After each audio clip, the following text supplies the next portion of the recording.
Hello guys, आपका मेरे channel noise explainer में स्वागत है। साल 2077 में एक वर्चुअल गेम एपोकलिप्स हकीकत बन चुका था। इस गेम ने दुनिया के सारे सिस्टम को तहस महस कर दिया था। दुनिया एक जंग के मैदान में बदल चुकी थी, जहां हर कोई सिर्फ अपने लिए जी रहा था। इंसानियत के सारे रूल्स एंड रेगुलेशन खत्म हो चुके थे। हर तरफ सिर्फ तबाही का माहौल छा चुका था। लेकिन इस तबाही में भी इंसानों के भीतर कुछ पावर्स, जो कि सुपर नेचुरल पावर्स होती हैं, वो अवेकन होना चालू हो गई और अभी ये दुनिया सिर्फ ताकतवर के लिए बची थी। यहाँ पर जो वीक और कमजोर थे उनके लिए कोई भी जगह नहीं थी। जिसके बाद हमें दिखाते हैं जियोंग सिटी के सबसे अमीर और चार्मिंग प्लो बॉय, जिसका नाम यसा होता है और यही हमारे मेन कैरेक्टर भी होने वाला है। यसा ने इस तबाही के बीच खुद को बड़े अच्छे से संभाल रखा था। पूरी दुनिया बर्बाद हो रही थी, लेकिन यसा ने अपनी पूरी पावर को सिर्फ एक लड़की, जिसका नाम चिन यानरान होता है, जो हमारे MC यसा की गर्लफ्रेंड होती है, उसे प्रोटेक्ट करने के लिए लगा दी थी। चिन यानरान जो कि काफी ज्यादा ब्यूटीफुल और फेमस लड़की होती है, लेकिन वह इस वाइल्ड दुनिया में काफी ज्यादा कमजोर होती है। यसा ने उसे प्रोटेक्ट करने के लिए अपनी पूरी वेल्थ को भी लगा दिया था। उसने 10 एक्सपर्ट्स को हायर करने के लिए अपनी पूरी दौलत को खर्च कर दिया था, ताकि वो यानरान को ट्रेन कर सकें और उसे मजबूत बना सकें। और यही नहीं, यसा ने यानरान के लिए सबसे बेहतरीन इक्विपमेंट्स और होली वेपन्स को भी खरीदा था। हर एक मौका, हर एक कीमती चीज यसा ने यानरान के लिए लेकर आता था, जिससे वो पावरफुल बन सके। और उसकी मदद से यानरान ड्रैगन कंट्री की एक गॉड टियर पावर हाउस बन चुकी थी, जो काफी ज्यादा पावरफुल थी। लोग उसे वहाँ पर बहुत ही ज्यादा रिस्पेक्ट से मानते थे और लोग उन्हें परफेक्ट कपल भी कहा करते थे और उनकी जोड़ी की यहाँ पर लोग मिसाल भी दिया करते थे। और हमें बताते हैं आज वही दिन था जब यसा और यानरान की शादी होने वाली थी। दुनिया भर के लोग इस शादी को लेकर काफी ज्यादा उत्साहित थे। सब कहते हैं कि ये शादी सचमुच स्वर्ग से बनी जोड़ी है। इन लोगों की जो जोड़ी है वो काफी ज्यादा अच्छी है। लेकिन शादी के दिन यसा ने अपने दोस्तों और मेहमानों के बीच यानरान से घुटनों पर बैठकर कहा, यानरान क्या तुम मुझसे शादी करोगी? उसकी आवाज में सच्चा प्यार और गहरे जज्बात साफ साफ नजर आ रहे थे। लेकिन यानरान, जो हमेशा उसके काफी ज्यादा नजदीक रहा करती थी, उसने हल्की सी मुस्कान के साथ जवाब दिया, नहीं, मैं तुमसे शादी नहीं करूंगी। इस बात को सुनने के बाद यसा काफी ज्यादा शॉक्ड हो जाता है। उसे कुछ समझ नहीं आ रहा था। उसके सामने वह लड़की जिसके लिए यहाँ पर उसने पूरी जिंदगी उसने बदल दी थी, वो आज उसके दिल को तोड़ रही है, उसके यहाँ पर प्रपोजल को रिजेक्ट कर रही है। यानरान ने हंसते हुए उसकी तरफ देखा और कहा, क्या तुम्हें लगता है कि मैं यहाँ पर पैसों से तुम मेरे असली जज्बात को खरीद सकते हो? और वो कहती है कि तुमने मुझे तोहफे दिए, इक्विपमेंट्स दिए, लेकिन इसका मतलब ये नहीं कि इनके बदले में मैं तुम्हारे जो प्यार है उसे कबूल करूँ। यसा जो दिल था वो काफी ज्यादा दर्द करने लगता है, उसके अंदर तूफान सा मच जाता है। और तभी यहाँ पर उसने देखा कि यानरान के पास एक और आदमी खड़ा होता है, जिसका नाम जोंग था। जोंग ने यसा की तरफ देखते जा रहा था, जैसे वह उसका मजाक उड़ा रहा हो। यानरान ने जोंग का हाथ पकड़ा और कहा, यह मेरा साथी है जिसका नाम जोंग है और ये मेरे फीलिंग्स को समझता है, ये मेरे दर्द को समझता है। तुम्हारे पैसे नहीं, पैसों से ही हर चीजों को नहीं खरीदा जा सकता। फिर उसने और आगे बढ़कर कहा, मैं तुम्हारा दिल जो है वो जोंग को देने वाली हूँ, ताकि मैं हर दिन तुम्हारी जो धड़कन है उसे सुन सकूं। हम देखते हैं वह उसके दिल को अपने हाथों से निकाल लेती है। यसा आप जो था वो पूरी तरीके से टूट चुका था। जोंग ने यसा का मजाक बनाते हुए उसके चेहरे को अपने पैरों से कुचलने लगता है और कहता है, जो सब कुछ यसा का था अब वो मेरा हो जाने वाला है। यसा के अंदर ऐसा महसूस हुआ कि उसकी पूरी जिंदगी खत्म हो गई हो। उसने सोचा, क्या मैं इस दुनिया के लिए सिर्फ एक मजाक बनकर रह गया हूँ? लेकिन तभी यसा के कानों में जानी पहचानी आवाज आई,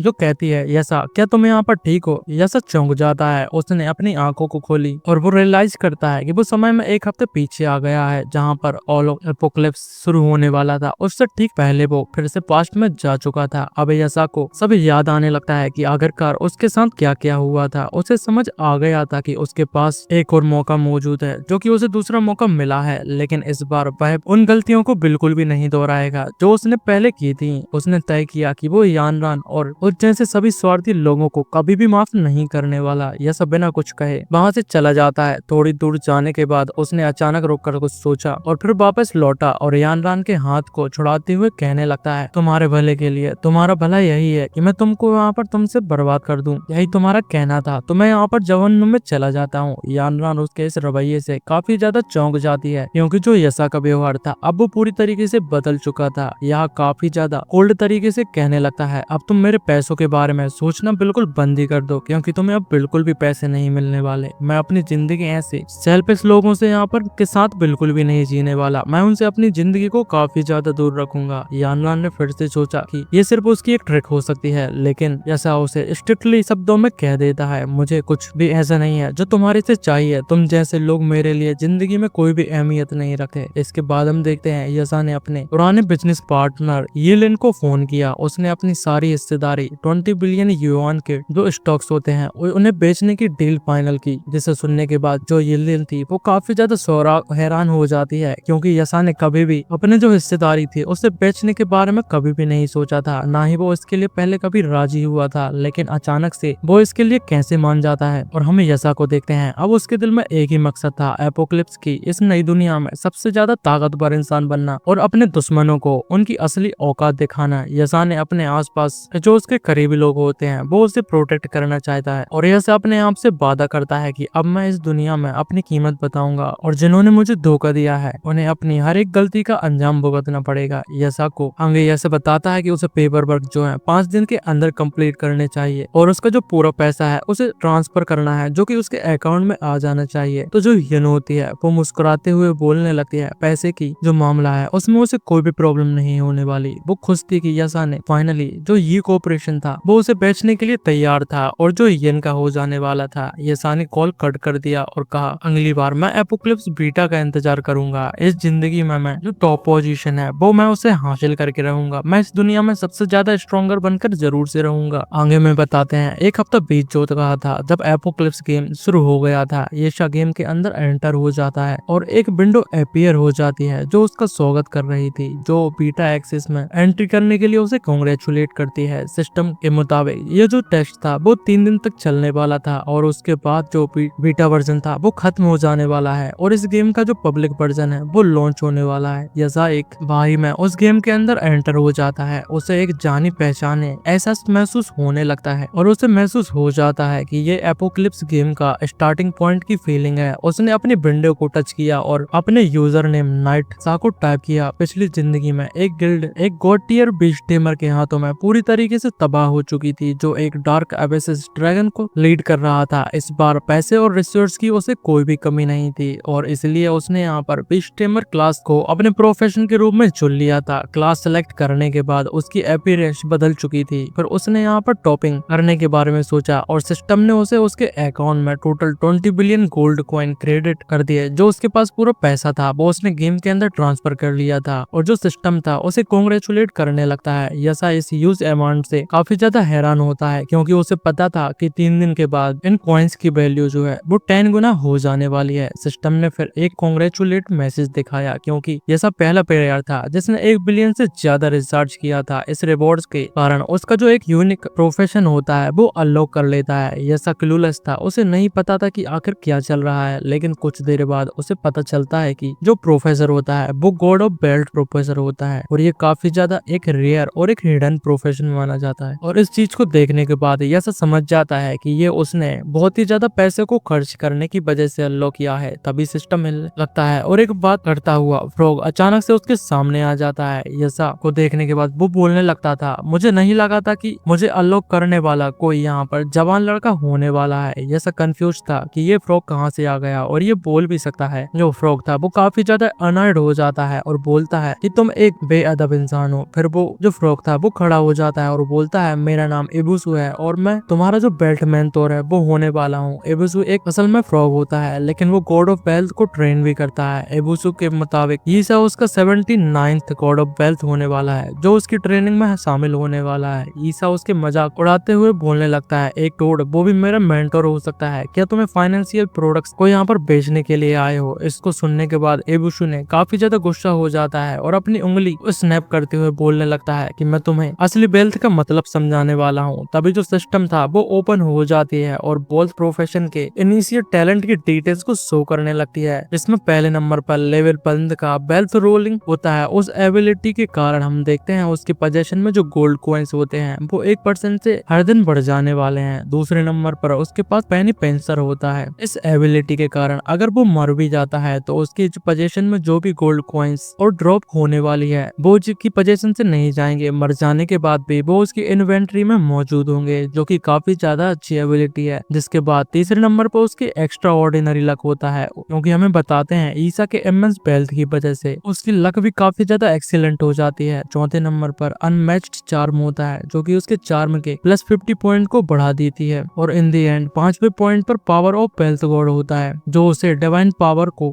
यूज करने के लिए काम आने वाली है और वो उसकी वजह से डिवाइन पावर को भी यूज करता है। और हर मिलियन गोल्ड कॉइन खर्च करने पर उसे रैंडम एट्रीब्यूट पॉइंट में मिल जाएंगे जो डेली उसे 100 पॉइंट्स बढ़ाने में मदद भी कर सकते हैं। जिसके बाद हम ईशा को देखते हैं। वो इन टैलेंट को देखकर हैरान हो जाता है और समझ गया था कि जो गॉड ऑफ वेल्थ प्रोफेशन है वो एक हिडन क्लास है क्योंकि इसमें इतने सारे इनिशिएट टैलेंट मौजूद हैं। लेकिन उसने नोटिस किया था कि इसमें कोई ऑफेंसिव टैलेंट नहीं है और वो एबुशी से इसी बारे में पूछने लगता है जो कि टोड है। एबुशी ने उसे बताने लगता है कि तुम्हें क्लियरली समझाना होगा गॉड ऑफ वेल्थ एक के यहाँ पर तुम बेपनाह यहाँ पर पैसों को कमा सकते हो। इस चीज से तुम्हें समझ जाना चाहिए। ईसा ने सोचने की कोशिश की और समझा कि वेल्थ रोलिंग की वजह से वो हर रोज डेली 22 मिलियन कमा सकता है। और एबुशी ने उसे इन्फॉर्म किया कि वो power code of the wealth के थ्रू डेली 22 एट्रीब्यूट्स पॉइंट को भी कमा सकता है। ईसा एक्साइटेड हो जाता है और बोलने लगता है ये क्लास तो बहुत ही ज्यादा ओवर पावर है। उसने डिसाइड किया था कि वो दुनिया को पैसे की असली पावर जो है उन सभी को दिखाने वाला है। उसने सिस्टम ओपन किया और न्यूबी विलेज में टेलीपोर्ट हो जाता है जिसके बाद जो उसकी एंट्री थी वो फ्लोवर प्लेन्स में हो जाती है। ये सब बताता है कि जो बीच टेमर का प्रोफेशन उसे स्टार्ट करना दूसरी क्लास के मुताबिक काफी ज्यादा मुश्किल होता है क्योंकि हम शुरू में पावरफुल जो बीस्ट होते हैं उन्हें टेम बिल्कुल भी नहीं कर सकते। उसके फास्टर ग्रोथ के लिए जो स्ट्रेटजी होती हैं उनकी जरूरत पड़ती है। एबुसो उसके शोल्डर पर बैठ जाता है और बोलता है कि बीच टेमर चूज करना काफी ज्यादा एक रेकलेस डिसीजन था क्योंकि तुम्हारे पास अभी कोई वेपन भी नहीं है। ईसा उसे एक्सप्लेन करता है कि आखिरकार उसने बीच टेमर को क्यों चूज किया। लेकिन तभी कुछ जो गॉब्लिन्स होते हैं उसे दिखाई दे जाते हैं क्योंकि उन गॉब्लिन्स को उसकी इंसान वाली जो खुशबू थी वो आ चुकी थी। ये गॉब्लिन लेवल 15 के एलाइट गॉब्लिन वॉरियर थे। जैसा सोच रहा था कि लड़ने चाहिए पर मुझे भाग जाना चाहिए। तभी उसने देखा कि यीशु तो पहले से ही काफी ज्यादा तेजी से भागने लगा है। यीशु ने कहा कि आखिरकार यहाँ पर क्या सोच रहे हो, इसमें इतने सोचने की क्या बात है, तुम्हें भाग लेना चाहिए क्योंकि तुम्हारे पास कोई हथियार भी मौजूद नहीं और तुम अपने इस लेवल से लेवल 15 के एलाइट गॉब्लिन से बिल्कुल भी नहीं लड़ सकते। जल्दी से यहाँ पर भागो। जो गॉब्लिन थे वो ज्यादा गॉब्लिन नियसा के पीछे भागने लगते हैं। ये सब बस इस उम्मीद में भागते जा रहा था कि कोई उसे बचा ले। खैर वो कुछ ही समय में जो सिटी है वहाँ पर पहुंच जाते हैं और वो लोग गॉब्लिन के चंगुल से बच जाते हैं। वहाँ पर पहुंचने के बाद वो चैन की सांस लेते हैं। वो गॉब्लिन से बच चुके थे। सिटी में रेस्ट करते हुए कुछ एडवेंचर जो थे उसकी तरफ देख रहे थे और मुस्कुरा रहे थे जिसकी वजह से उन्हें लग रहा था कि वो इनका मजाक उड़ा रहे। उन्होंने सोचा कि वो जो येसा है उसने बीच टेमर क्लास को यहाँ पर अपने लिए चूज किया है और उसके जो कंधे पर बैठा हुआ है वो एक टोड है। क्या वो उसका जो स्पिरिट बीस्ट है वो हो सकता है। येसा उनकी बातें सुनने के बाद कुछ बोले बिना ही वहाँ से मुड़ जाता है। लेकिन तभी जो इशू था काफी ज्यादा गुस्से में आ जाता है। लेकिन तभी वो कहने लगा है कि हम लोग यहाँ पर जो बीच टैग है उससे सिटी के अंदर खरीद सकते हैं। लेकिन जो यशा था वो कहने लगता है कि वो आखिरकार किसी एक आम बीच से संतुष्ट कैसे हो सकता है। ईशु ने पूछा कि वो यहाँ पर क्या चाहता है तो ईशा उसे जवाब देता है कि उसे पता है कि जो एक हिडन डंजन है वो यहाँ पर मौजूद है। यहाँ एक गॉड लेवल का बीस्ट है जो कि ड्रैगन लायर में मौजूद है, मुझे वो चाहिए। ईशा सीधे यहाँ पर सुप्रीम हॉल को चले जाता है। लेकिन ईशु उसकी जो ये बात होती है बिल्कुल भी पसंद नहीं आती क्योंकि ये जगह सिर्फ लेवल 100 और उसके ऊपर वाले प्लेयर के लिए होती है। ईशा बस लेवल 1 पर ही था। फिर भी ईशा इतना ज्यादा कॉन्फिडेंट लग रहा था और वो टोड से कहता है कि मुझे पता है कि मैं क्या कर रहा हूँ। जब वो अंदर गया तो लेवल 80 के ग्रांट आर्क मेज ने उसके रास्ते को रोक लिया था और कहता है यहाँ तुम्हारे जैसे लोगों का यहाँ पर क्या काम हो सकता है, तुम्हारे लेवल काफी ज्यादा कम है। जब तुम्हें यहाँ पर सिटी लॉर्ड का रिकमेंडेशन होगा या पर तुम्हारी जो लेवल है वो कुछ ज्यादा होगी तभी तुम यहाँ पर एंटर कर सकते हो, लेकिन अभी तुम यहाँ पर नहीं आ सकते। और जो आर्कमेज था उससे वापस जाकर अपने लेवल को ग्राइंड करने के लिए कहता है। येसा ने पोलाइटली कहा कि उसके पास लेटर तो नहीं है लेकिन वो आर्कमेज की कुछ मदद कर सकता है। जो उसकी चीज हो गई है वो उसे वापस करने के लिए आया। आर्कमेज ने सोचा कि वो उसे बेवकूफ बनाने की कोशिश कर रहा है। ईसा ने उसके नीचे देखा और कहा कि तुम्हारे नीचे देखो और आर्कमेज ने देखा तो उसकी जो पैर होते हैं उसके पास काफी ज्यादा गोल्ड कॉइन पड़े हुए थे। आर्कमेज खुश हो जाता है और इंस्टेंटली येसा को एंट्री के लिए मान जाता है और उन सारे गोल्ड कॉइन्स को भी उठा लेता है। सुप्रीम हॉल के अंदर येसा एक वीआईपी रूम में एंटर हो जाता है क्योंकि जो आर्कमेज था उसने उसे एक वीआईपी रूम के लिए एंट्री दे दी थी क्योंकि येसा ने उसे काफी ज्यादा पैसे जो दिए थे। तो जो यूशु टोड था वो कहने लगता है ये एक 100 लेवल का गोलम गार्डियन देखा है और वो ईशा से कहने लगता है इसे एक क्यों कर लो और जो नोबर्स ले है उसके अंदर तुम काफी ज्यादा पॉपुलर हो जाओगे। लेकिन ईशा बोलता है कि ये सब मुझे पसंद बिल्कुल भी नहीं है, ये मेरे लायक भी नहीं है। तभी एक और गार्ड आया जो बारसेकर ब्लड वॉरियर था। उसने पूछा कि येसा को अंदर किसने आने दिया। येसा ने कहा कि उसे एक डिवाइन लेवल का जो गोलम गार्डियन उसे चाहिए। वॉरियर बोलता है कि डिवाइन लेवल का गोलम आर्डियन मिलना इतना ज्यादा आसान नहीं है, वो काफी ज्यादा मुश्किल है। ईशा ने ऑफर दिया कि वो 1 billion gold coin per day के लिए देने वाला है। जो ब्लड वॉरियर था वो काफी ज्यादा शॉक्ड हो जाता है और बोलने लगता है रूल्स जो होते हैं लोग बनाते हैं, लेकिन जो एक डिवाइन लेवल का स्पेल कास्टर है उस बारे में मुझे पता है जो तुम्हारी हेल्प भी कर सकता है। यीशु शॉक्ड हो जाता है क्योंकि डिवाइन लेवल का स्पेल कास्टर एक जो हिडन क्लास होती है उसके अंदर आता है। वॉरियर ने कहा कि वो स्पेल कास्टर को समन कर सकता है, बस ईशा को यहाँ पर कॉन्ट्रैक्ट साइन करना होगा। ईशा ने कॉन्फिडेंटली बोला कि वो अभी कॉन्ट्रैक्ट साइन करने के लिए तैयार है और पेमेंट भी पूरी तरीके से कर देगा। कॉन्ट्रैक्ट साइन करते ही एक लेडी जो वो तुरंत ही समन हो जाती है जिसका नाम है यहाँ पर डोलोरस था। डोलोरस ने ईशा की तरफ देखा और उसकी जो शक्ल होती है उसकी तारीफ की कि वो काफी ज्यादा हैंडसम है। उसने अपना इंट्रोडक्शन दिया और कहा अगले 24 घंटे के लिए वो ईशा के ऑर्डर को फॉलो करने वाली है। डोलोरस के लेवल इतना ज्यादा हाई होता है कि जो ईशा था उनकी डिटेल्स को देख भी नहीं पा रहा था। डोलोरस ने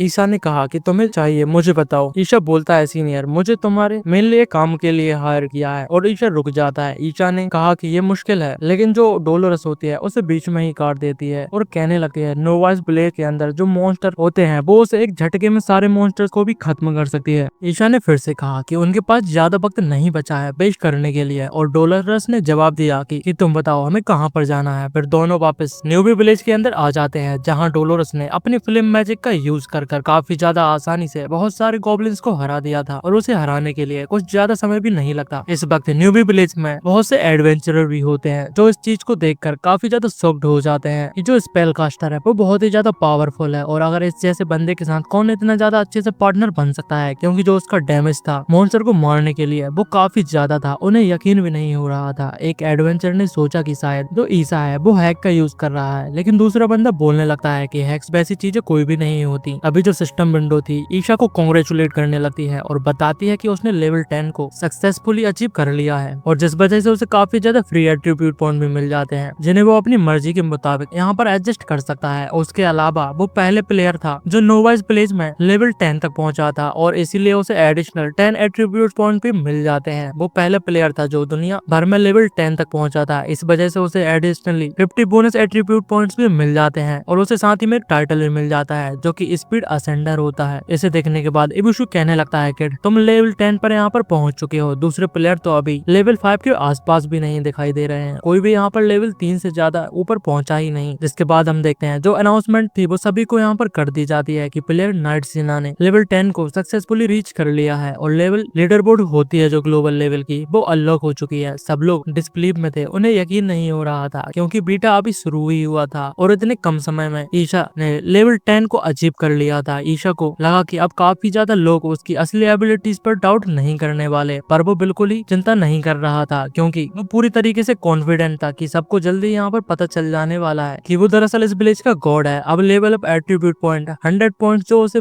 बिलियन स्पेंड करने पर मिलने वाले थे, उन सभी को मिलाकर उसकी जो पावर थी वो बढ़ती ही जा रही थी। इसके बाद उन्हें एडजस्ट करने के बाद वो अपनी असली डेस्टिनेशन की तरफ बढ़ने लगता है। ईशा ने कहा चलो अब टाइम आ चुका है जहाँ हमारी असली डेस्टिनेशन मिलने वाली है। तभी इबुशु जो था वो कहने लगता है कि हम लोग अब जो हिडन डंजन है उसकी तरफ जा रहे हैं। ईशा ने कहा हाँ तुम बिल्कुल यहाँ पर सही कर रहे हो, हम जो ड्रैगन लेयर है उसकी तरफ जा रहे हैं। हम देखते हैं जो बर्डे लेवल लीडर बोर्ड था उस पर सिर्फ ईशा ही था, क्योंकि लेवल 10 के होने के बाद ही जो लीडर बोर्ड में एंट्री होती है वो हो पाती है, क्योंकि उसके मिनिमम जो लेवल जो 10 की रिक्वायरमेंट है उसे चाहिए होती है। वैसे ही न्यूबियस विलेज में एक और एडवेंचर था जो गोब्लिन के अलावा मतलब कि गोब्लिन से अकेला लीड कर लड़ रहा था। वैसे ही नोवास विलेज के अंदर एक और एडवेंचर था जो गोब्लिन से अकेला लड़ रहा था। उसका यूजर नेम स्टील वॉकर था और वो लेवल 3 का बंदा था। उसने कहा कि उस शुरू से ही एलाइट मॉन्स्टर के ऊपर अटैक कर रहा है, फिर भी अभी तक सिर्फ लेवल पर ही 3 पर ही पहुंचा है, और वो ये नहीं समझ पा रहा था कि आखिरकार कोई बंदा लेवल 10 तक इतनी जल्दी कैसे पहुंच सकता है। वो काफी ज्यादा सरप्राइज था, लेकिन वो एक्साइटेड भी हो जाता है। वो सोच रहा था कि शायद गेम में कुछ जो बग्स मौजूद है उसका वो यूज करने के कारण इतनी ज्यादा जल्दी लेवल अप कर पा रहा है, लेकिन वो काफी ज्यादा एक्साइटेड हो जाता है कि एक स्ट्रॉन्ग राइवल उसे मिलने वाला है। फिलहाल ईसा यहाँ पर हम देखते हैं जो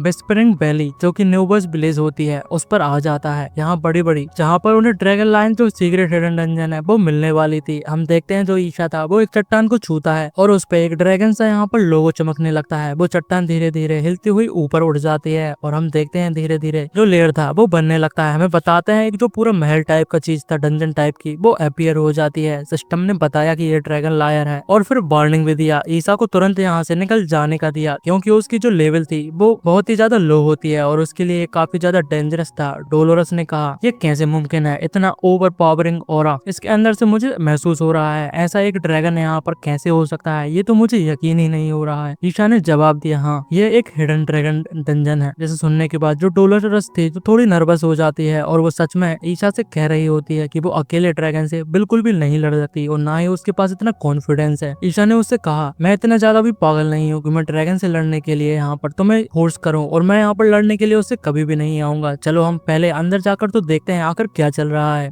ईशा ने कहा कि एक लेवल 100 का बार से करने 1 साल पहले एक्सीडेंटली एक हिडन को ट्रिगर कर दिया था और ड्रैगन लायर को एक्सप्लोर भी किया था। उस प्लेयर ने डिस्कवर किया था जो डंजन के एंट्रेंस है एक्चुअली एक नोबस प्लेस के अंदर छुपा हुआ है। उस वक्त कोई ने भी उसकी बात को बिल्कुल भी बिलीव नहीं किया था क्योंकि लोगों को लग रहा था कि एक हाई लेवल का डंजन नोबस विलेज में कैसे हो सकता है, ये तो बिल्कुल इम्पॉसिबल है। इसलिए वो प्लेयर इसके अंदर अकेला चला गया, लेकिन वो कभी भी यहाँ पर इसके अंदर से वापस नहीं आ पाया। तभी इबुशु कहने लगता है कि आखिरकार तुम्हें ये सारी चीजें कैसे पता है। तो ईशा ने जवाब दिया कि उसने उस प्लेयर का जो बैटल फुटेज है उसे बहुत ही ज्यादा हाई प्राइस में खरीदा था और उसने ये पता लगा लिया था कि डंजन के अंदर एक जो रेयर ड्रैगन एग है वो मौजूद है। डोलोरस और इबुशु दोनों शॉक्ड हो जाते हैं और दोनों ने मिलकर ही समझ जाते हैं कि जो ईशा था वो असल में ड्रैगन एग को चुराना चाहता है और उस चीज को चुराने का प्लान बना रहा है जो ड्रैगन को मारने से भी कहीं ज्यादा मुश्किल है क्योंकि ड्रैगन को एग को चुराना यहाँ पर बहुत ही ज्यादा इम्पॉसिबल तरीके से माना जाता है। डोलोरस थोड़ा गुस्सा हो जाती है और समझ गई थी कि ईशा उसके साथ यहाँ पर खेल खेल रहा है। ईशा ने फिर उससे कहा इतना मॉडेस्ट मत हो, तुम तो एक गॉड टियर सॉर्सरर हो, देखो बस एक ड्रैगन ही तो है, तुम उस जैसे ड्रैगन को बड़ी आसानी से हरा सकते हो क्योंकि तुम एक यहाँ पर गॉड टियर के सॉर्सरर हो। तुम उसकी पावर में यूज करने के बाद उसे 1 सेकंड में भी मार सकती हो। जिसके बाद वो अंदर पहुंच जाते हैं और आगे ईशा और डोलोरस ने देखा कि वहाँ पर एक टियर 5 का होली जजमेंट रेडियंट ड्रैगन उनके सामने पड़ी थी। हम देखते हैं वहाँ पर सोना और खजाना पूरी तरीके से भरा हुआ था। जो केप थी उसमें पूरी तरीके से यहाँ पर गोल्डी गोल्ड दिखाई दे रहा था और उसी के ऊपर जो ड्रैगन थी वो लेटी थी। डोलोरस ने कहा अच्छा कि मैं यहाँ पर टेलीपोर्टेशन जो स्क्रोल है वो साथ में लेकर आई हूँ, वरना जो ईशा था वो तो आज मुझे मरवा ही देने वाला था। डोलोरस ने कहा कि अगर एक टियर 3 ड्रैगन अकेला एक पूरे गिल्ड को यहाँ पर तबाह कर सकता है तो ये radiant dragon top tier dragon में से एक माना जाता है और इसीलिए उनका मानना था कि उनके पास सिर्फ 1% से भी कम चांस है इसे हरा पाने का और यहाँ पर जो ड्रैगन एग है उसे चुराने का। ईशा ने कहा कि डोलोरस जो कह रही है वो बहुत ही सही बात है और ये बहुत ही ज्यादा डराने वाली भी बात है, लेकिन उसके लिए ड्रैगन के अंडे को हासिल करना अब और भी ज्यादा यहाँ पर जरूरी हो चुका है क्योंकि वो बहुत ही ज्यादा कीमती है, इसलिए वो उसे चाहता है क्योंकि वो उसे खरीद नहीं सकता। लेकिन फिर डोलोरस ने मुंह मोड़ लिया और यहाँ से जाने का सोचने लगता है। ईशा ने उसे यहाँ पर डबल कमीशन देने का ऑफर कर दिया, लेकिन डोलोरस ने फिर भी मना कर दिया कि वो इस चीज को यहाँ पर नहीं करना चाहती क्योंकि उसे लगता था कि वो ड्रैगन से सामना नहीं कर सकते और वो सभी लोग यहाँ पर मारे जाने वाले हैं। ईशा ने फिर कहा कि वो असल में ड्रैगन से लड़ने बिल्कुल भी नहीं वाला, बस थोड़ी देर के लिए उसे यहाँ पर टाइम को वेट करने की जरूरत है और इस तरीके से वो ड्रैगन एग को चुरा लेगा। डोलोरस फिर भी नहीं मानने वाली थी क्योंकि उसे लगता था कि कोई भी टियर 5 रेडियंट ड्रैगन के सामने से उसके अंडे को नहीं चुरा सकता। ईशा ने फिर ट्रिपल कमीशन का ऑफर कर दिया और इतनी बड़ी क्वांटिटी को देखकर डोलोरस को भी इस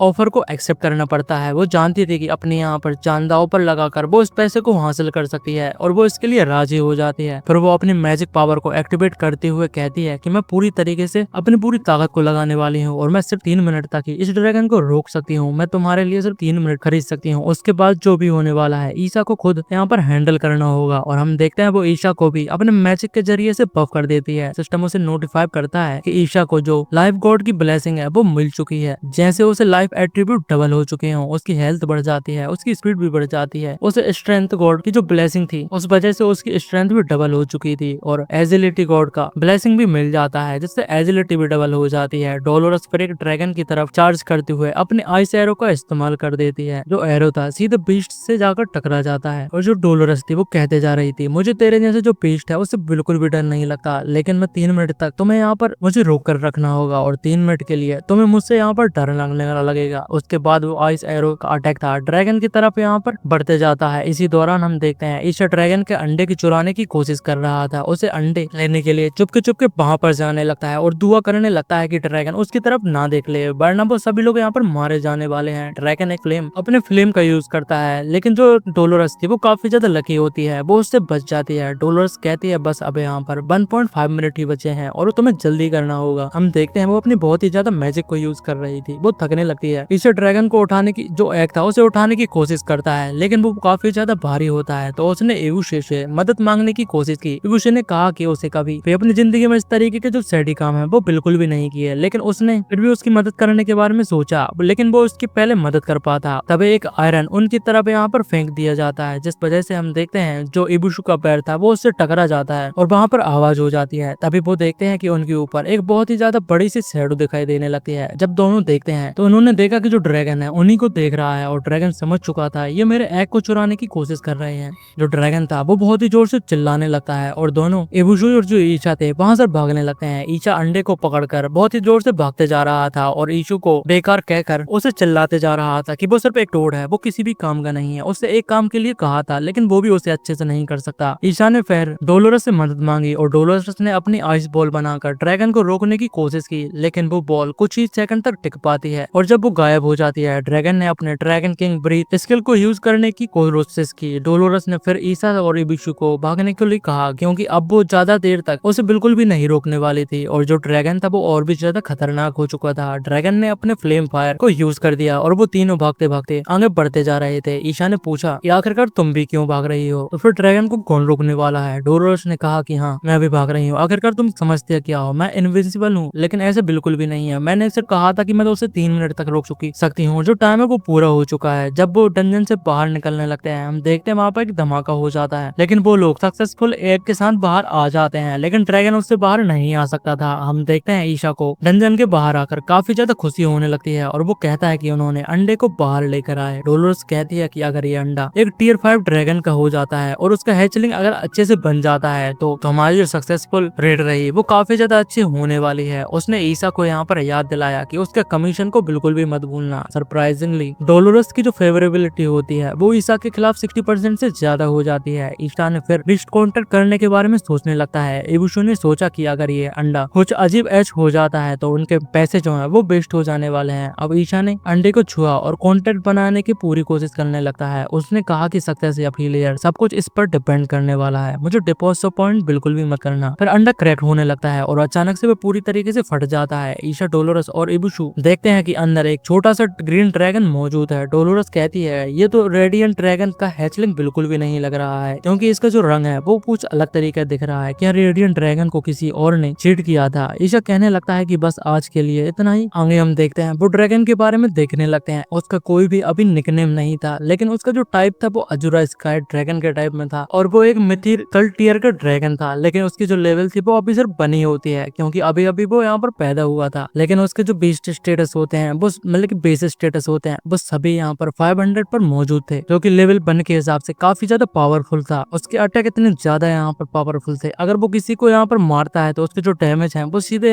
2500 से ज्यादा खलने वाला है। आखिरकार इस तरीके के जो अटैक है उन्हें कौन विथस्टैंड कर सकता है। एमसी काफी ज्यादा खुश हो जाता है। जो टोड था वो कहने लगता है किड, तुमने यहाँ पर इस बार सच में जो गोल्ड है उसे पा लिया है, तुम्हारा लक काफी ज्यादा अच्छा था। जो डोलोरस थी वो भी कहने लगते हैं तुमने यहाँ पर सही कहा, जो हैचलिंग के स्टैट्स हैं वो एब्सोल्युटली रिडिकुलस हैं, प्लस साथ ही में जो इमेजरेबल ग्रोथ रेट पोटेंशियल है इसका, अगर इसे मैच्योर हो जाने तो इसकी जो डिस्ट्रक्टिव पावर थी उसे कोई भी इमेजिन नहीं कर सकता। हम देखते हैं एमसी काफी ज्यादा खुश था और उसे पैड करने लगता है। वो कहता है मैंने नहीं सोचा था कि तुम इतने से होने के बावजूद भी इतने ज्यादा यहाँ पर स्ट्रॉन्ग निकलोगे, तुम जैसे कि थोड़े गिरे लग रहे हो, इसलिए मैं आखिरकार तुम्हें आगे जाकर लिटिल गिरी बुलाने वाला हूँ। जिसके बाद हम टोड को देखते हैं, वो कहने लगता है लिटिल गाय के आने के बाद अब कोई भी तुम्हें यहाँ पर गलती से भी ये नहीं कहेगा कि मैं तुम्हारा पेट होने वाला हूँ। एमसी उसे देखने लगता है और कहता है टोड आखिरकार तुम्हारे हाथ में ये क्या मौजूद है। हम देखते हैं टोड कुछ रखे हुआ था जो एक बेच टाइप का लग रहा था। टोड कहने लगता है ब्रैड मेरा नाम बेविस है ना कि टोड है, और तुम मुझे इज्जत से बुलाया करो। लेकिन जो एमसी था वो उसकी बातों को बिल्कुल भी नहीं सुन रहा था और उसके हाथ से ले लेता है और पूछता है टोड आखिरकार ये तुम्हें कहाँ मिला था। तो जो बेबीस होता है वो चिल्लाकर कहने लगता है मुझे ये वापस कर दो ब्रैड, इसे मैंने यहाँ पर जो डंजन नेस्ट था उसके अंदर से लिया था, ये मेरा है क्योंकि ये मुझे मिला था। तभी डोलोरस देखने लगती है और कहती है क्या ये यहाँ पर जो क्लेमिटी टीयर का मार्क हो सकता है फ्यूरियसिटी का, वो हो सकता है। हम देखते हैं सिस्टम भी हमें बताता है जो बेस था वो मार्क ऑफ फ्यूरिसिटी होता है एक ग्रेट क्लेमिटी का, जो उस कारण से जो सारे बेस स्टेट होते हैं वो 10% प्लस हो जाते हैं, साथ ही में ऑल स्टेट भी 10 पॉइंट प्लस हो जाते हैं। फ्यूरियसिटी कारण एक ये यूनिक पैसिव आइटम है, इस कारण से जो उसकी सारी स्किल्स थी उनकी जो ट्रिगर रेट होती है वो 20% तक बढ़ जाती है और जो क्रिटिकल रेट थी वो 100% तक बढ़ जाती है, जिसे एक्टिवेट करने के बाद उसकी पावर जो होती है। और ऐसे ही बताया जाता है उसमें इंस्टेंट डीलिंग 1000 मतलब कि 1000 स्पिट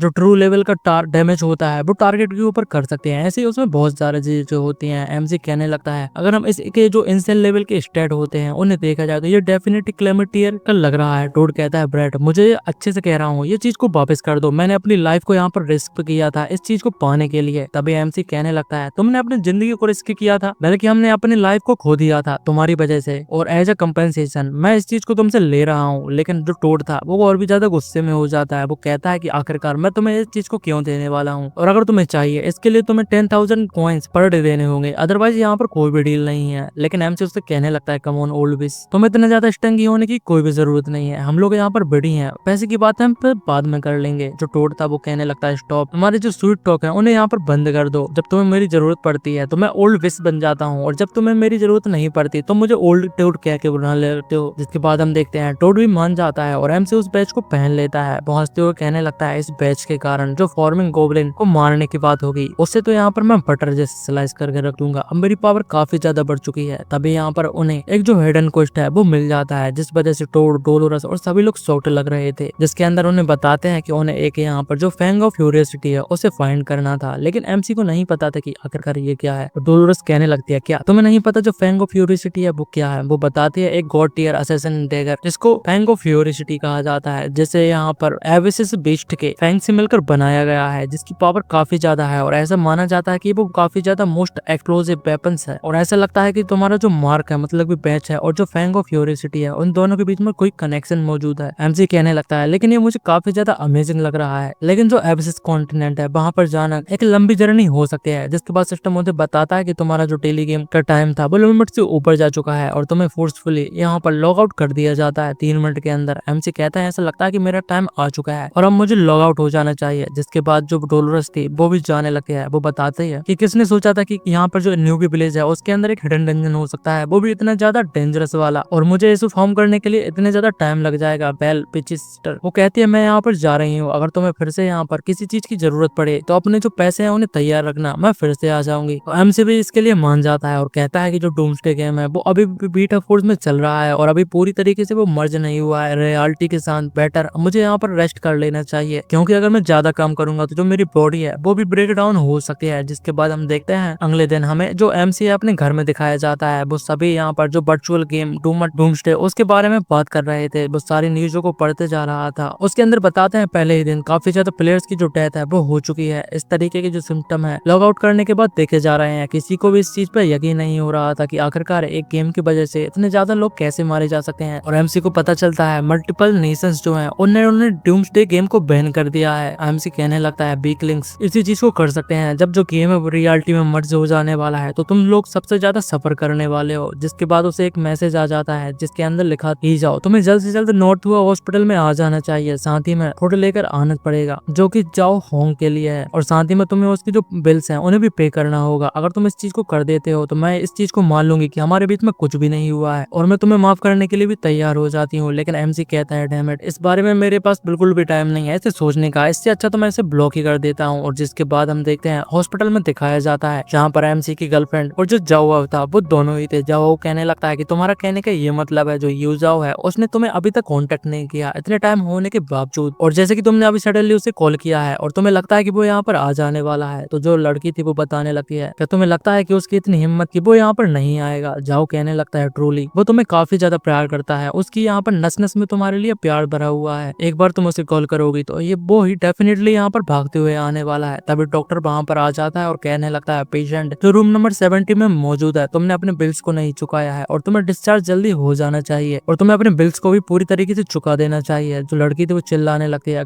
आखिरकार हम लोग इतनी जल्दी डिस्चार्ज क्यों होने वाले हैं? तो डॉक्टर बताता है कि हमारे जो हॉस्पिटल है उसके अंदर काफी ज्यादा पेशेंट आ चुके हैं जिन्होंने अभी ऑर्गन फेलियर के सामना करना पड़ रहा है। जैसे कि तुम लोगों ने न्यूज में सुना ही होगा, जो गेम है उस वजह से सब कुछ हो रहा है। जिन लोगों ने भी डूम्सडे खेला है उनकी हालत खराब होती जा रही है और इस कारण से हमें काफी ज्यादा बेड्स की जरूरत है और तुमने पैसे नहीं चुकाए, तुम्हारे लिए कोई भी बेड की यहाँ पर जरूरत नहीं है। जो लड़की थी वो चिल्लाने लगती है, आखिरकार तुम्हारा इससे क्या मतलब है? शॉर्ट्स ऑन बेड, क्या तुम्हें लगता है कि हम इतने ज्यादा पुअर हैं और हमारी जो जिंदगी है वो बिल्कुल बर्थलेस नजर आ रही है? लेकिन डॉक्टर कहता है ये काफी ज्यादा स्पेशल सिचुएशन है, इसीलिए तुम्हें इस चीज को अंडरस्टैंड करना होगा। तुम्हें अपने जल्द से जल्द जो बिल है उन्हें सेटल कर देना होगा और बेड को भी खाली कर देनी होगी। तुम्हें मैं एक और दिन दे सकता हूँ एक्स्ट्रा से एक्स्ट्रा। तो जो जावा होता है वो भी मान जाता है, वो कहने लगता है ऑलराइट यार, तुम्हें आर्ग्यू करना बंद कर देना चाहिए। जो गेम है वो रियली इतना ज्यादा सिंपल भी नहीं है, मैंने भी उसे खेलने के बारे में ही सोच रहा हूँ। मैं डिस्चार्ज होने के बाद उसे कंटिन्यू खेलने वाला हूँ। क्या तुम्हारे पास कोई मनी मौजूद है? तुम मेरी मदद करो इस हॉस्पिटल के बिल को पे करने के लिए। लेकिन लड़की कहने लगती है मेरे पास कोई भी मनी मौजूद नहीं है। जो यूजाओ है उसने मुझे इस मंथ की जो अलाउंस है पैसे वो बिल्कुल भी नहीं दिए हैं। तो जो लड़का था वो कहने लगता है बॉट, या जो यूजाओ था वो हर दिन मतलब कि हर महीने तुम्हें यहाँ पर 2 लाख योन नहीं दिया करता था, तुम्हारे जो लिविंग एक्सपेंस है उन्हें खेलने मतलब कि देने के लिए। तो लड़की यहाँ पर थोड़ा सांसी हो जाती है, वो कहने लगती है आखिरकार मुझे कैसे पता उसके पास सिर्फ पैसा ही मौजूद है और क्या उसे लगता है कि यहाँ पर अगर वो पैसों को यहाँ पर ऐसे ही उड़ाएगा तो वो मुझे भी यहाँ पर जीत सकता है? मैं उसके पास और उसे देख देख कर काफी ज्यादा सिक्स फील करने लगी हूँ। तभी जो जाओ था वो कहने लगता है यानरान, तुम्हें जाओई को एक और मैसेज भेजना चाहिए और इसे पैसे के लिए मानने चाहिए। हम देखते हैं वो क्या करने वाला है। वैसे भी मैं प्लानिंग करने वाला हूँ कि जो डूम्सडे है उस गेम का एक स्टूडियो बनाने के लिए जिसमें सारे लोग खेल सकते हैं और इस कारण से हमारे पास भी कुछ ज्यादा मनी नहीं बची हुई है और इसी कारण से ये काफी ज्यादा हमारे लिए इम्पोर्टेंट हो जाता है। जो लड़की होती है वो कहती है डोंट वरी। जैसे ही वो उस मैसेज को देखेगा वो तुरंत ही यहाँ पर आ जाने वाला है और मैं उसे कुछ स्वीट वर्ड कहने के बाद उसे मना ही लूंगी और वो ओबीडियंटली जो मनी है वो मेरे हवाले कर देने वाला है। हम एमसी के घर में देखते हैं वो लेटा हुआ था और एक चैन गिन ले रहा था। कुछ टाइम बाद वो घड़ी देखता है, जो टाइम हो जाता है गेम के अंदर एंटर करने का वो फिर से एंटर हो जाता है और उसकी जो लोकेशन थी वो न्यूबी विलेज में होती है। टोड भी यहाँ पर आ जाता है क्योंकि एमसी ने उसे समन कर लिया था, जिस वजह से वो काफी ज्यादा गुस्से में था कि आखिरकार तुम्हें यहाँ पर आने के बाद मुझे समन क्यों कर लिया है जबकि कोई भी यहाँ पर जरूरत नहीं है। एमसी कहता है कि जो अर्ली फ्रॉग जो होते हैं वो जितनी जल्दी उठे उतने ज्यादा बॉम्ब होते हैं और हमें जल्द से जल्द यहाँ पर जो फास्ट तरीके से लेवल करनी चाहिए नोबस ब्लेज के अंदर। इसके बाद हम देखते हैं जो सभी यहाँ पर पूरी प्लेस के अंदर लोग टीम बनाने की कोशिश कर रहे थे। किसी को लेवल 1 का ट्रेनिंग एरिया चाहिए था और कोई लेवल 3 के प्लेयर को भी ढूंढ रहा था, किसी को हीलर की जरूरत थी और कोई मना कर रहा था कि हमें जो न्यूबीज हैं उनकी कोई भी जरूरत नहीं है। कुछ लोगों को एलाइट ग्रुप की बनाने की जरूरत थी जिसमें सारे बंदे लेवल 2 के ऊपर होने चाहिए। एमसी सभी को देखने के बाद सोचने लगता है कि सिर्फ एक ही दिन में जो प्लेयर्स हैं इस गेम के काफी ज्यादा बढ़ चुके हैं। हम देखते हैं तभी सभी लोग एमसी को नोटिस करने लगते हैं और काफी ज्यादा शॉक्ड हो जाते हैं। डैम, एक लेवल 10 का प्रो बंदा जिसने यहाँ पर लेवल बोर्ड में फर्स्ट प्लेस को हासिल कर लिया है। लेकिन किसी को भी समझ में नहीं आ रहा था कि इस बंदे ने आखिरकार इतनी जल्दी अपने लेवल को फास्ट कैसे कर लिया। सभी लोगों से अपने साथ कैरी करने के लिए कहने लगते हैं कि उसे भी अपने लेवल को बढ़ाना है और सभी लोगों से अपनी टीम में या फिर उसकी टीम में उन्हें शामिल करने के लिए कहने लगते हैं। इस वजह से एमसी को भगना पड़ता है क्योंकि वो इन सभी लोगों के ट्रबल को बिल्कुल भी नहीं झेलने वाला था। इसी के साथ ये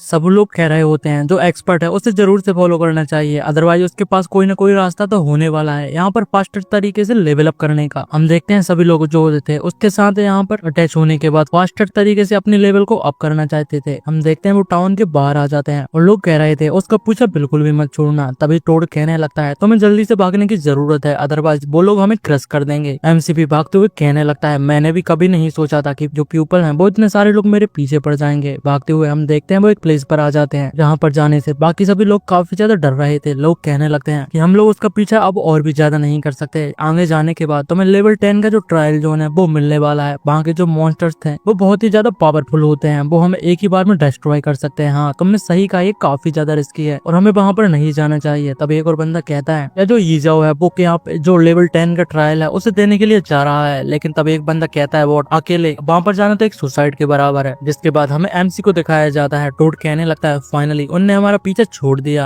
एमसी बोलता है कि वो लोग इतने ज्यादा स्टूपिड भी नहीं है, उनकी इतनी हिम्मत नहीं कि वो यहाँ पर आए, उन्हें पता है कि यहाँ पर आने में सिर्फ उनकी मौत ही मिलने वाली है। हम देखते हैं हमारा एमसी एक बड़े से कैसल के पास पहुंच जाता है जिसका गेट कीपर काफी ज्यादा बड़ी हाइट का एक वॉरियर टाइप का लग रहा था, जो दिखने में ही काफी ज्यादा पावरफुल लग रहा था। वो वहाँ पे पहुंच जाता है। जिसके बाद जो वॉरियर था जो गेट कीपर होता है वो कहने लगता है किड तुम्हें इस प्लेस पर नहीं होना चाहिए। अभी एमसी कहने लगता है हेलो सर, मैं यहाँ पर जो अचीवमेंट ट्रायल है उसे स्टार्ट करने के लिए आया हूँ। तो वो बंदा कहने लगता है आउटलैंडर तुम यहाँ पर इतनी ज्यादा फास्ट तरीके से लेवल 10 पर पहुंच चुके हो, आखिरकार तुम्हारी जो टीम है वो कहाँ पर मौजूद है। लेकिन एमसी बताता है मैं इस चीज को सोलो करने वाला हूँ और मुझे कोई टीम की जरूरत बिल्कुल भी नहीं है। वो बंदा कहने लगता है सोलो किड क्या तुम पागल हो चुकी हो, मैं तुम्हें अभी भी एक वार्निंग को दे रहा हूँ, तुम वापस जा सकते हो। इवन जो नॉर्मल डिफिकल्टी है उससे तुम अकेले क्लियर नहीं कर सकते, ये बिल्कुल सुसाइड के समान है। लेकिन एमसी इसकी बात को नहीं सुनता और आगे जाने लगता है। वो बताता है डोंट वरी मेरे पास काफी ज्यादा जिंदगी बची हुई है मुझे जीने के लिए। जो वॉरियर होता है वो हंसते हुए कहने लगता है कि यहाँ पर एक और जो रेकलेस किस है वो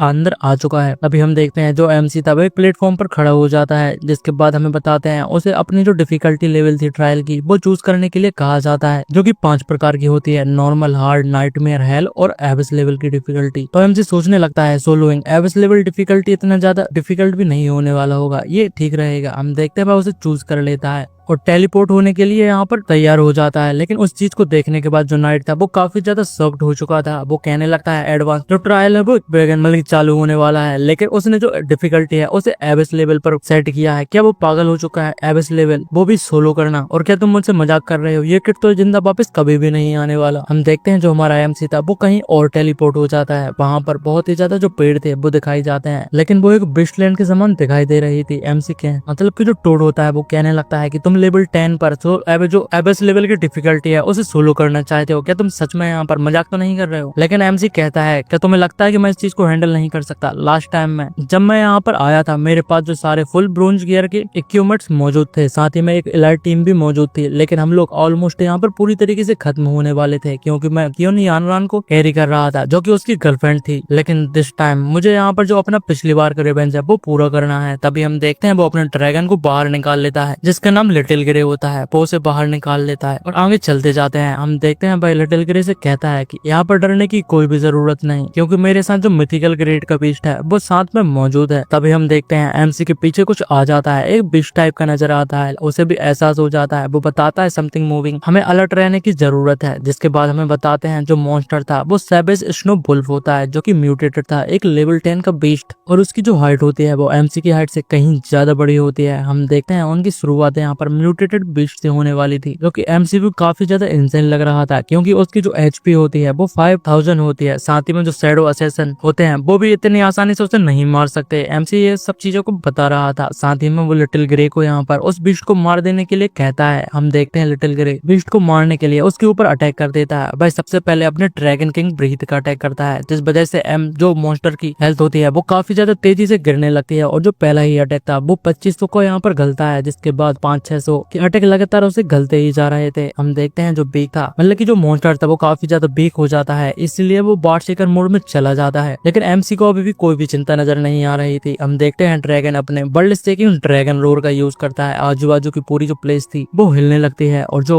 बीस्ट था वो भी इस रोर के कारण स्टन हो जाता है। वो बिल्कुल भी मूव नहीं कर पा रहा था लेकिन वो चिल्लाते जा रहा था। हम देखते हैं जो ड्रैगन था वो एक और बार से अपने फ्लेम अटैक को चालू कर देता है और इस बार इस अटैक के कारण जो बीस्ट था वो मारा जाता है। सिस्टम एमसी को बता देता है कांग्रेचुलेशन, तुमने जो स्नो वुल्फ है उसे मार दिया है जो कि एक म्यूटेटेड बीस्ट था। हम बताते हैं उसकी वजह से जो ड्रैगन होता है वो सीधे लेवल 1 से लेवल 4 तक चला जाता है, मतलब कि एक ही बार में लेवल 4 उसने पार कर ली थी। अब वो लेवल 5 पर आ चुका था। उसके स्टेट्स भी काफी ज्यादा बढ़ चुके थे, उसके जो सारे स्टेट थे उसमें प्लस 50 पॉइंट हो चुके थे। साथ ही में एमसी बताने लगता है जो मिथिकल ग्रेड के बीस्ट होते हैं उनकी जो ग्रोथ होती है वो इंसेंटली काफी ज्यादा फास्ट होती है, और साथ ही में उसने एक जो ब्रोकन स्किल है उसे भी अनलॉक कर लिया था। जिसके बाद हमें बताते हैं जो मॉन्स्टर था उसने कुछ लूट को भी छोड़ा था, जिसमें ब्लड पैंग का एक टैगर होता है, साथ ही में एक डार्क गोल्ड ग्रेड के वो भी यहाँ पर देखने के लिए मिलता है। एमसी उन चीजों को देखने लगता है। जो टोड था वो बताता है कि दोनों जो आइटम है वो डार्क गोल्ड ग्रेड के आइटम है, इसमें कोई ताज्जुब की बात नहीं है। जो म्यूटेटेड बॉस होते हैं वो इंस्टेंट लूट को ड्रॉप कर सकते हैं। एमसी खुश हो जाता है और कहता है ये लूट तो काफी ज्यादा अमेजिंग है और ये लूट मेरी पिछली लाइफ से कहीं ज्यादा अच्छी होती जा रही है। वो जोर जोर से हंसने लगता है, लेकिन तभी उन्हें वहां पर कुछ सुनाई देने लगता है। हम देखते हैं उनके पीछे से एक बीस्ट आ जाता है जो कि एबेसल टाइगर होता है, लेकिन ये म्यूटेटेड नहीं था बल्कि डिमोनेटाइज मॉन्स्टर होता है, लेकिन ये भी लेवल 10 का था, लेकिन ये म्यूटेटेड बीस्ट से कहीं ज्यादा पावरफुल था। इस चीज को देखने के बाद हम देखते हैं एमसी काफी ज्यादा शॉक्ड हो जाता है और लिटिल ग्रे से तुरंत ही उसके ऊपर अटैक करने के लिए कहता है। हम देखते हैं बीस्ट भी लिटिल ग्रे के ऊपर अटैक कर देता है और आधे घंटे से ज्यादा उनकी फाइट चलती ही रहती है, जिसके बाद फाइट एंड हो जाती है। हम एमसी को देखते हैं वो बताने लगता है अगर मुझे पहले से पता होता कि ये इतना ज्यादा एग्जॉस्टिंग होने वाला है। मैं इसे कभी भी सोलो क्लियर करने के बारे में नहीं सोच सकता था। वो बताता है कि उसके लेग है वो बिल्कुल भी काम करना बंद हो चुके हैं, वो बहुत ही ज्यादा थक जाता है। इसके बाद हम टोड को देखते हैं। वो बताने लगता है कि मैंने भी यहाँ पर जो बहुत ही ज्यादा पीस ऑफ इक्विपमेंट है उन्हें ऑलरेडी कर लिया है। जब लोग हम लोग सिटी में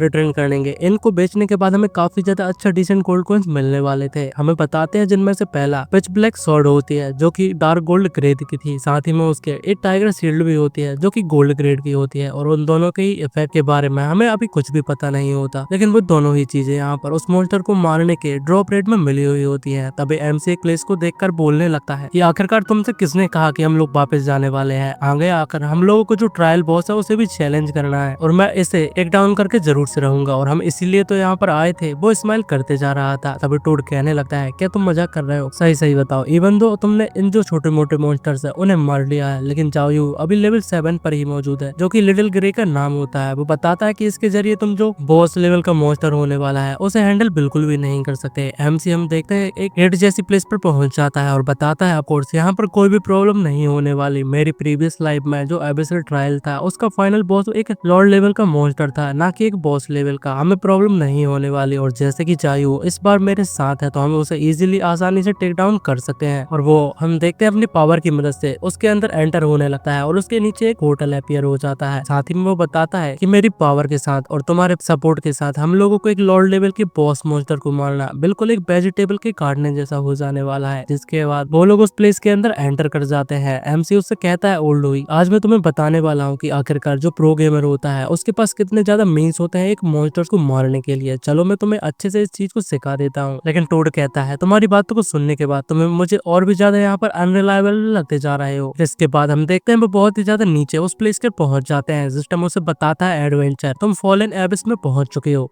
तो एमसी कहता है एबिस तो क्या हुआ? तो उसका सिस्टम भी बताता है कि तुम एक बहुत ही ज्यादा एक्सट्रीमली डेंजरस एरिया में पहुंच चुके हो। अगर हो सके तो तुम्हें इमीडिएटली स्किप कर लेना चाहिए, और उसे बहुत ही ज्यादा बॉर्निंग आने लगती है। लेकिन एमसी कहता है मेरी पास्ट लाइफ में मैं हमेशा ही एक होनर ऑफ बन रहा हूँ, प्यार के चक्कर में पड़ गया था और एमिशन में बह चुका था। लेकिन इस लाइफ में मैं एक एविश एनवॉय बनने वाला हूँ, सबसे ज्यादा स्ट्रॉन्गेस्ट पावर को जो पूरे अपोकलिप्स के अंदर होने वाली है उसे बिल्ड करने वाला हूँ। मैं हूँ जायू और मुझे कोई भी नहीं रोक सकता, भले ही वो सिचुएशन कितनी ज्यादा यहाँ पर खराब क्यों ना हो। और वो अंदर एक प्लेस पर पहुंच जाता है और कहता है कम ऑन जरा मुझे यहाँ पर देखने दो, आखिरकार जो एबिस का ट्रायल होने वाला है उसे मैं कितनी आसानी से कंप्लीट कर सकता हूँ। जिसके बाद उसका सामना एक बैठे हुए बहुत बड़ी वाले साइज के मॉन्स्टर से हो जाता है। उसे देखने के बाद हमें बताते हैं वो एक एबिसिस बंडर किंग लेवल का मॉन्स्टर था जिसकी लेवल 10 होती है। उसके हेल्थ के बारे में हमें कुछ भी नहीं बताते। स्ट्रेंथ 0 होती है, कॉन्स्टिट्यूशन 5000 की होती है, एजिलिटी भी 0 होती है। वो ज्यादा मूव नहीं कर सकता था, लेकिन इसकी स्पीड जो पावर होती है वो 5000 से भी ज्यादा प्लस थी। टैलेंट और स्किल्स के बारे में हमें कुछ भी नहीं पता था। और साथ ही में जो मॉन्स्टर था वो एबिस से आया था और एबिस में ही चला जाएगा, ये अलग से एक्स्ट्रा इन्फॉर्मेशन दी जाती है। हम मॉन्स्टर्स को देखते हैं जो काफी ज्यादा बिग और फियर्स लग रहा था। उसकी आंखों से ब्लू लाइट यहाँ पर रिलीज होती जा रही थी और उसका ऑरा अलग ही बहुत ही ज्यादा पावरफुल दिख रहा था। ओल्ड टोड कहने लगता है किड आखिरकार तुम जिस लॉर्ड लेवल की एनिमी की बात कर रहे थे जो तुमने बताया था वो कहाँ पर जा चुका है? यहाँ पर तो एक किंग लेवल का मॉन्स्टर बैठा हुआ है। एमसी भी बहुत ही ज्यादा सॉफ्ट लग रहा था। वो बताने लगता है आखिरकार क्या चल रहा है? मेरी पिछली लाइफ में ये क्लियरली एक लॉर्ड लेवल का मॉन्स्टर होने वाला है, लेकिन आखिरकार ये किंग लेवल का बॉस कैसे हो सकता है? मुझे अभी कुछ भी समझ में नहीं आ रहा। वो बताने लगता है 5000 स्पीड पॉइंट, ये प्योर मैजिक बेस्ड क्लास होने वाली है जो कि अपनी मैजिक पावर को यूज कर सकता है। हम देखते हैं बॉस मॉन्स्टर खड़े होकर उसके सामने आ चुका था। एमसी बताता है इसकी स्ट्रेंथ और जो एजिलिटी है वो 0 पॉइंट पर है। इसका मतलब ये है कि जो इसके नॉर्मल अटैक डैमेज है वो इतना ज्यादा नहीं है, और ना ही इसके पास एक्सट्रीमली स्पीड है जो कि काफी ज्यादा स्लो है। वो हमें इतनी आसानी से नहीं मार सकता, लेकिन अगर हम इसकी पावर से हिट हो जाते हैं तो इसकी मैजिक पावर इतनी ज्यादा है कि हम लोग एक ही अटैक में मारे जाएंगे और उसके अटैक को बिल्कुल भी ब्लॉक नहीं कर सकते। तभी टूड कहने लगता है किड अगर तुम यहाँ पर मर जाते हो तो मैं तुम्हारे कॉप को क्लीन बिल्कुल भी नहीं करने वाला। तभी एमसी कहने लगता है एक किंग लेवल का बॉस कोई मजाक नहीं है जायू, तुम्हें अपनी स्किल्स को रिकलेसली यूज नहीं करना है, तुम्हें मेरी कमांड को यहाँ पर फॉलो करना है। मैं फिर से बता देता हूँ जो जायू है उसके ड्रैगन पेट का नाम है और कहता है जायू जायू, ये जो बड़ा बंदा है मतलब कि मॉन्स्टर है, वो काफी ज्यादा स्लो है। तुम्हें इसे अटैक करते हुए अपने जो पोजीशन है उन्हें बार बार और बहुत ही ज्यादा स्पीड के साथ चेंज करना होगा, और तुम इसके साथ हेड ऑन फाइट में ज्यादा लंबे समय तक फाइट नहीं कर सकते। एम जो जायू था मतलब कि ड्रैगन होता है वो भी समझ जाता है, और हम देखते हैं तुरंत ही अपने फ्लेम अटैक से उस मॉन्स्टर के ऊपर अटैक कर देता है। लेकिन उस मॉन्स्टर को इससे कुछ ज्यादा असर नहीं हुआ था। लेकिन एमसी तब भी कहता है जायू हाँ उसे लगातार यहाँ पर सर्कल में घूमते हुए अटैक करते रहो, धीरे न धीरे करके उसकी जो हेल्थ है वो काफी ज्यादा कम होती जाएगी। जो ड्रैगन था वो भी ऐसा करते जा रहा था। एमसी कहता है कि तुम्हें यहाँ पर जल्दी जल्दी अटैक करने की जरूरत है, उसे अपनी स्किल को कास्ट करने का मौका बिल्कुल भी नहीं देना। एमसी खुश होता है और कहता है राइट, तुम्हें ऐसा ही करते रहना है। और कुछ ही टाइम बाद जो बड़ा मॉन्स्टर है वो जल्दी से यहाँ पर मर जाने वाला है। लेकिन तभी जो मॉन्स्टर था वो एमसी की तरफ देखने लगता है। एमसी भी घबरा चुका था और कहने लगता हूँ आखिरकार जो बंडर मॉन्स्टर है वो मूव क्यों नहीं कर रहा है और वो हमारे तरफ क्यों देख रहा है, मुझे तो यहाँ पर कुछ गड़बड़ नजर आ रही है। टोड कहने लगता है मुझे तो ऐसा लगता है क्या ऐसा होने वाला है। हम देखते हैं तभी जो मॉन्स्टर होता है वो एक अटैक को अपने प्रिपेयर करने लगता है जो एमसी के ऊपर अटैक करने वाला था। टोड कहता है कि तुरंत यहाँ पर तुम्हें डॉज कर लेना चाहिए। एमसी कहता है चिल्लाते हुए क्या तुम्हें मुझे बताने की जरूरत है, मुझे भी ये चीज साफ दिखाई दे रही है कि वो हमारे ऊपर अटैक करने वाला है। हम देखते हैं जो अटैक था वो काफी ज्यादा पावरफुल था, लेकिन एमसी उसे डॉज कर लेता है और कहता है डैम हम लोग तो अभी मारे जाने वाले थे, ये अटैक कुछ ज्यादा ही पावरफुल है। उस अटैक के कारण जो पूरी प्लेस थी वो पूरी तरीके से तबाह हो चुकी थी। एमसी के ऊपर वो लगातार अटैक करते जा रहा था। एमसी चिल्लाते हुए और हड़बड़ाते हुए कहने लगता है आखिरकार ये सारे अटैक है वो मेरे ही ऊपर क्यों कर रहा है, और वो अपने पेट से जायू से कहने लगता है तुम्हें जल्दी से उसे अटैक कर खत्म करने की जरूरत है क्योंकि तुम्हें मुझे बचाना होगा। हम देखते हैं जो मॉन्स्टर था वो बहुत ही ज्यादा एमसी के ऊपर अटैक करते जा रहा था, लेकिन वो उस अटैक से बच जाता है और वो कहता है कि मैं और भी ज्यादा लंबे समय तक इसके अटैक से नहीं बच पाऊंगा। जो ड्रैगन था वो तुरंत ही अपनी पावर को बढ़ाकर उस मॉन्स्टर के ऊपर अटैक कर देता है। हम देखते हैं जो अटैक था वो काफी ज्यादा पावरफुल था और उस कारण से जो मॉन्स्टर था वो तुरंत ही नीचे गिर जाता है और वहां पर एक धमाका होता है। एमसी कहने लगता है अगर तुम जल्दी नहीं मरे तो मैं यहाँ पर दौड़ते दौड़ते कोलैप्स हो जाने वाला था, लेकिन जो मॉन्स्टर था वो अब मर चुका था। टोड कहने लगता है नेक्स्ट टाइम आखिरकार तुम अब जिस जैसी डेंजरस प्लेस पर आने वाले हो तो मुझे साथ में घसीटने की कोई भी जरूरत नहीं। अभी सिस्टम उसे बताता है कांग्रेचुलेशन, तुमने जो एबिसल ट्रायल था उसे कंप्लीट कर लिया है और साथ ही में जो तुम्हारा बीस्ट जायू है वो लेवल 10 पर पहुंच चुका है। साथ ही में उसे कांग्रेचुलेट किया जाता है कि तुम पूरे दुनिया के अंदर पहले एडवेंचरर हो जिसने एबिसल ट्रायल को कंप्लीट किया है, जिस वजह से उसे रिवॉर्ड दिया जाता है। उसके सारे एट्रीब्यूट पॉइंट को +5 पॉइंट बढ़ा दिया जाता है। एमसी शॉक था और सभी चीजों को समझने की कोशिश कर रहा था, लेकिन उसे अंदर ही अंदर खुशी भी हो रही होती है। इसके बाद वो टोड को देखते हुए कहने लगता है ओल्ड हुई, मैंने नहीं सोचा था कि तुम इतने ज्यादा यहाँ पर डरपोक निकले हुए, तुम तो एक कावड़ हो चुके हो। लेकिन टोड कहता है कि आखिरकार जब तुम्हें मरने से डरना नहीं लगता तो आखिरकार तुम इतनी ज्यादा तेजी से क्यों भाग रहे थे। लेकिन हम देखते हैं वो अपने पेंस को बंद करते हुए एमसी कहने लगता है फाइनली हमने इस मॉन्स्टर को मार दिया, और वो उस मॉन्स्टर की बॉडी के पास आ जाता है और बताने लगता है हमें देखना चाहिए कि इसने किन आइटम्स को ड्रॉ किया है। जिसके बाद सीन शिफ्ट हो जाता है। हम देखते हैं बहुत सारे जो प्लेयर्स थे वो फाइट कर रहे होते हैं और सभी के पास जो ग्लोबल अनाउंसमेंट होती है वो हो जाती है। सिस्टम बताता है कि जो प्लेयर यीजाओ है उसने दाजिया नेशन के अंदर सबसे पहले जो एबिसल ट्रायल है उसे कंप्लीट किया है और पहला एडवेंचर बन चुका है इस टीम में जिसने एबिस ट्रायल को पास किया है पूरी दुनिया के अंदर। उसने यहाँ पर जो लेजेंडरी टाइटल एबिस एनबॉय है उसे भी अर्न कर लिया है। जो सभी को यहाँ पर अनाउंसमेंट थी वो सुनाई दे रही थी। सभी लोग रुक जाते हैं और कहने लगते हैं एबिसल ट्रायल आखिरकार ये किस तरीके की चीज है। बहुत सारे लोगों को तो ये पता भी नहीं था, लेकिन तभी दूसरा बंदा चिल्लाते हुए और काफी ज्यादा सख्त तरीके में कहता है व्हाट समवन ने यहाँ पर जो पास है मतलब ट्रायल है उसे पास कर लिया और वो भी एक एबिस लेवल का। तभी एक और बंदा कहने लगता है नो वे, आखिरकार जो ग्लोबल फर्स्ट क्लियर अनाउंसमेंट है वो हो रही है। उसने पूरी दुनिया के अंदर सबसे पहले इस चीज को क्लियर किया है। जिसके बाद हम देखते हैं बहुत सारे लोग वर्ल्ड रैंकिंग में भी इस चीज को देख रहे थे। वो बताने लगता है एक ग्लोबली रैंक टॉप रैंकर हमारे यहाँ पर दाजिया नेशन से बिलोंग करता है। तभी हम एक लड़के और लड़की को देखते हैं। जो लड़का था वो बताने लगता है जो एक लौता नेवल लीडर बोर्ड के अंदर जो वर्ल्ड लेवल पर लीड करके रखा है वो पर्सन यहाँ पर काफी ज्यादा एक्स्ट्रा ऑर्डिनरी होने वाला है। जो जाओक्यू है उसे इन्वेस्टिगेट तो करना ही पड़ेगा। जो लड़की कहने लगती है मैं इस चीज को समझ चुकी हूँ, और जो प्लेयर है ब्रिंगनर विलेज से उनके एनालिसिस के मुताबिक वो लाइकली यहाँ पर जियांग सिटी से होने वाला है। तभी हम एक और बंदे को देखते हैं। वो भी अपने बंदे से कहता है जियांग सिटी जल्दी से यहाँ पर जियांग सिटी के अंदर लोगों को भेजो इस चीज को इन्वेस्टिगेट करने के लिए। वो बंदा भी समझ जाता है। जिसके बाद हमें सीन शिफ्ट हो जाता है। हम कुछ और लोगों को देखते हैं। एक बंदा भी कहता है वाओ ये तो काफी ज्यादा औसम है। कोई एक बंदा यहाँ पर ऑलरेडी लेवल 10 पर पहुंच चुका है, वो भी गेम के शुरू होने के दूसरे ही दिन, और साथ ही में वो जो बंदा है वो हमारे जैसे सेम प्लेस के अंदर पाया जाता है। ये तो काफी ज्यादा अच्छी बात है। हम देखते हैं वो और कोई नहीं बल्कि जाओ हाओ और यानरैन होते हैं। वो बंदा जो चाओ हाओ था वो यानरैन से कहने लगता है अगर हम इस जैसे जैसे प्रो के प्लेयर के संग कांटेक्ट करते हैं तो, और अगर हम इसके साथ टीम बना लेते हैं तो हमें जो डेफिनेटली है उसके फेम के साथ हम भी लोग यहाँ पर काफी ज्यादा पॉपुलर हो जाएंगे और हमारी जो लेवल्स थी वो भी काफी ज्यादा जल्दी और फास्ट तरीके से लेवल अप होती जाएंगी। इसके बाद जो एक बंदा ईजा होने वाला है उसके जैसे जो रिच सेकंड जनरेशन बंदा होता है वो भी हमारे पास आने के बारे में कभी भी नहीं सोचेगा। यानरन कहने लगती है कि तुम्हें सच में लगता है कि एक गेम तुम्हें मदद कर सकता है तुम्हारी जिंदगी के पिनेकियल पे पहुंचाने के लिए? तो जाओ हाउ कहता है ऑफ कोर्स तुम्हें मेरी जजमेंट पे यहाँ पर ट्रस्ट करना होगा। इसके बाद वो हम देखते हैं यानरन आगे जाने लगती है और वो उससे कहता है बाय द वे क्या तुमने यहाँ पर जो जाओ ईसाओ है उसे कांटेक्ट नहीं किया था हमारे साथ गेम को ज्वाइन करने के लिए, क्योंकि वो काफी ज्यादा रिच है और एक गेमिंग एक्सपर्ट भी है तो वो हमारी यहाँ पर लेवल अप करने में मदद भी कर सकता है। लेकिन यानरन कहने लगती है कि मैं उससे कांटेक्ट बिल्कुल भी नहीं करने वाली और अगर तुम चाहते हो तो तुम यहाँ पर जा सकते हो, मैं इतनी ज्यादा सेमलेस भी नहीं। लेकिन तभी जो जाओ हाउ था वो कहने लगता है देन व्हाट, जो मंथली एक्सपेंसेस है तुम्हारे उनके बारे में क्या करने वाली हो। लेकिन इसी के साथ ये पार्ट एंड हो जाता है। इसके आगे के जो चैप्टर्स है वो अभी रिलीज नहीं हुए हैं, उनको आते ही मैं सबसे पहले एक्सप्लेन कर दूंगा। तो कल मैं एक न्यू सीरीज को एक्सप्लेन करने वाला हूँ तो कल जो वीडियो है उसे यहाँ पर जरूर देखिएगा। और अगर आपको ये वीडियो अच्छी लगी हो और अगर आप इसका नेक्स्ट पार्ट चाहते हो तो कमेंट में जाकर जरूर से बताइएगा। वीडियो अच्छी लगी हो तो लाइक और कमेंट कीजिएगा, साथ ही में चैनल को सब्सक्राइब कीजिएगा और बेल आइकन को